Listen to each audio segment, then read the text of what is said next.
May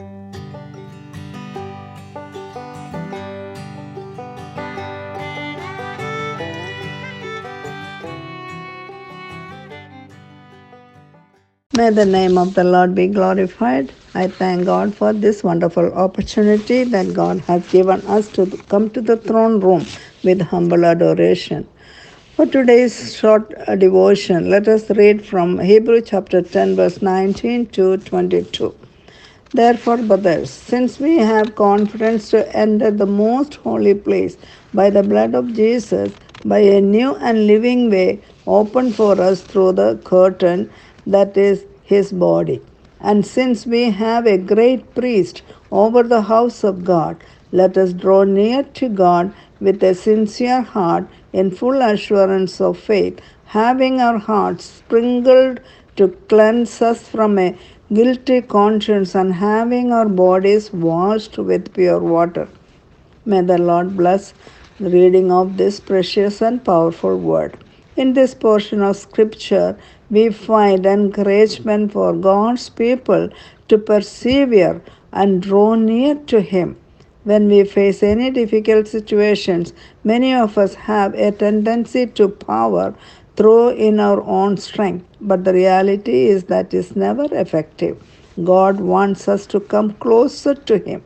God wants us to trust Him and get closer to Him in good time and also in bad time. To trust God, we need to humble ourselves and confess that we are helpless and powerless. We need to know and be confident that God alone is almighty, sovereign, and nothing is too hard for Him. All we have to do is stay focused on Jesus Christ. He alone is the source of peace, comfort, joy, and compassion. We can take comfort in knowing He will lead us through the hard places. When we walk with Him, trust He already knows what will happen in your life, and that regardless of what lies ahead, He will never leave us. He alone died for us to give us access to the throne room to find grace in need of help. He is our high priest, offered his own body for us, and with his blood he purchased us, sanctified us, and keep us with him always. What a comfort, what a confidence and joy to know that he is with us always. When we read this portion of scripture, we go back to the Old Testament. There was a tabernacle. There are three places in a tabernacle: the outer court, and a holy place, and a most holy place. The tabernacle was a place where God will appear and He will speak through Moses to His people. But the outer court the people can get in, holy place, and the priest will sacrifice there, offering all the sacrifices. And the most holy place, only the high priest can enter once a year with blood. Nobody else. Oh, that very holy. And then but now we have the access to the holiest place. That is what it is written here. And then when we read Hebrew chapter 10, verse 17 says, their sins and lawlessness act will remember no more, seeking about, that is speaking about Israel. Verse 18, and where there have been forgiven, there is no longer any sacrifice for sin. And the sacrifice for sin is just finished by the death of Jesus Christ on the cross of Calvary.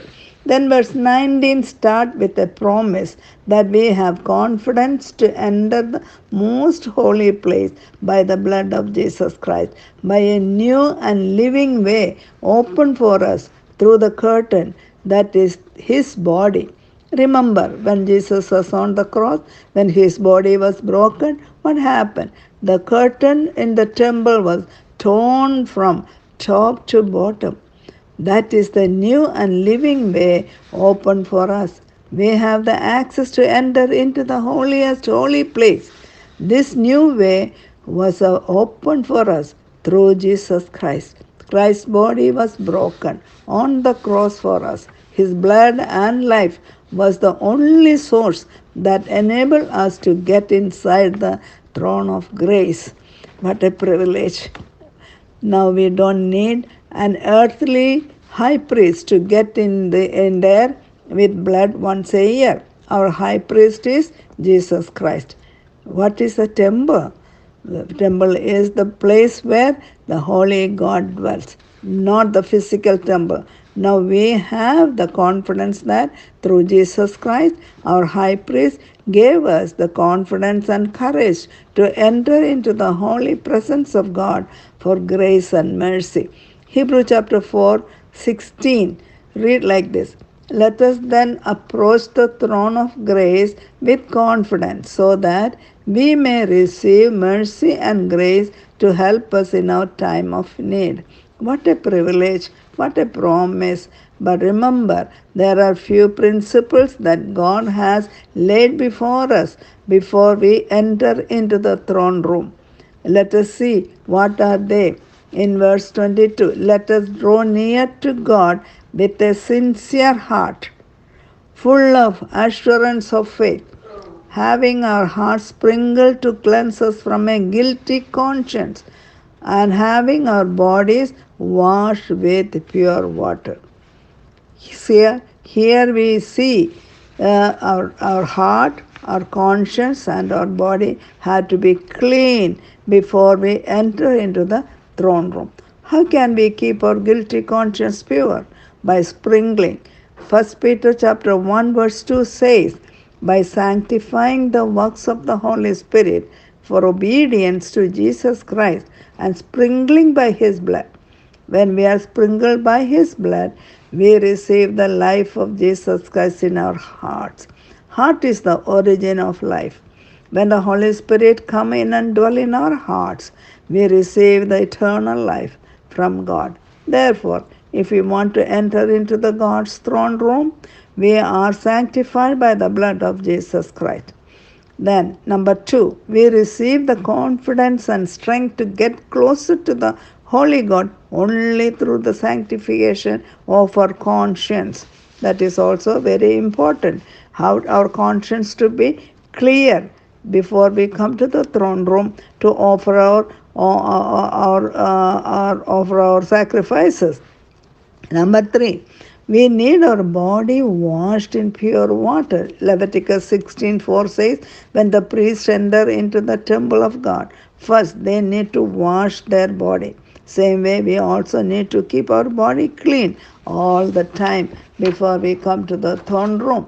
Therefore, let us remember how important it is when we come in the presence of God with a sincere heart, in full assurance of faith, having our hearts sprinkled to cleanse us from a guilty conscience, and having our body washed with pure water.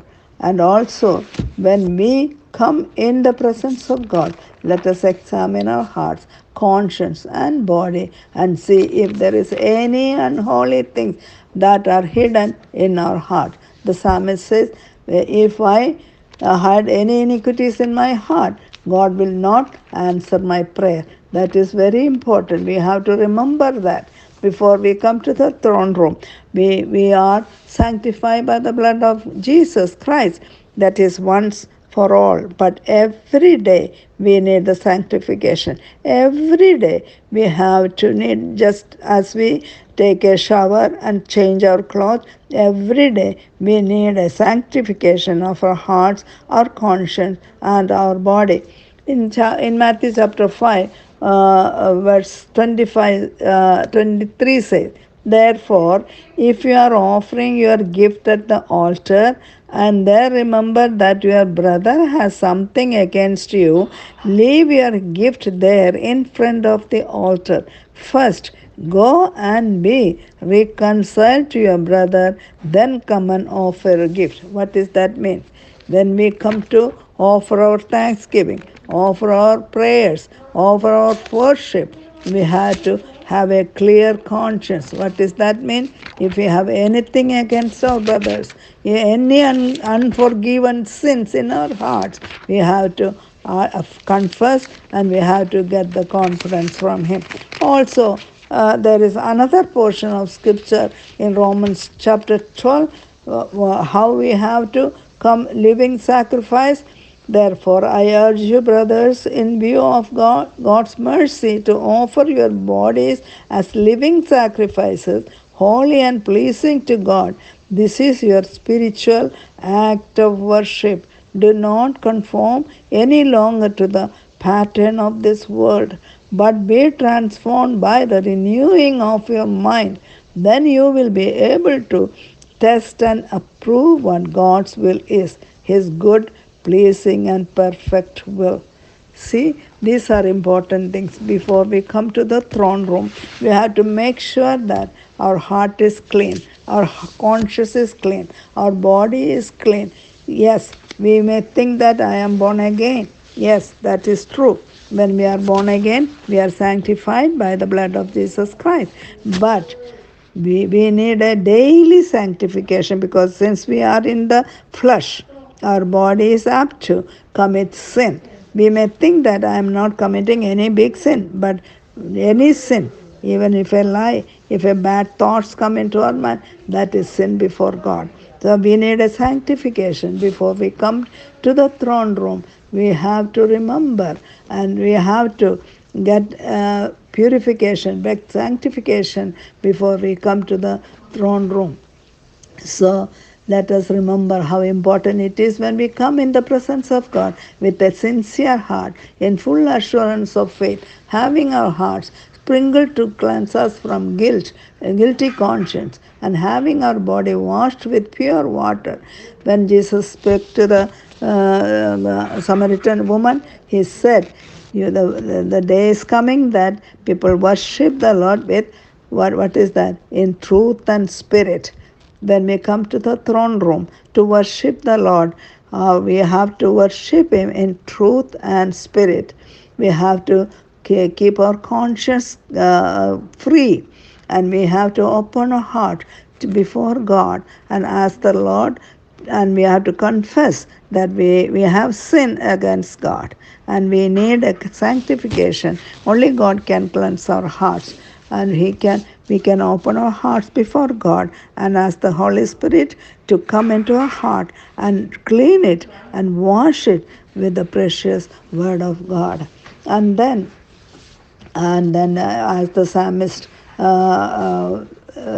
because we have to remember that God is always look through our heart, look into our heart. He weighs our heart. Nothing is hidden for Him. Let us pray with the psalmist in Psalm 139:23. Search me, O God, and know my heart.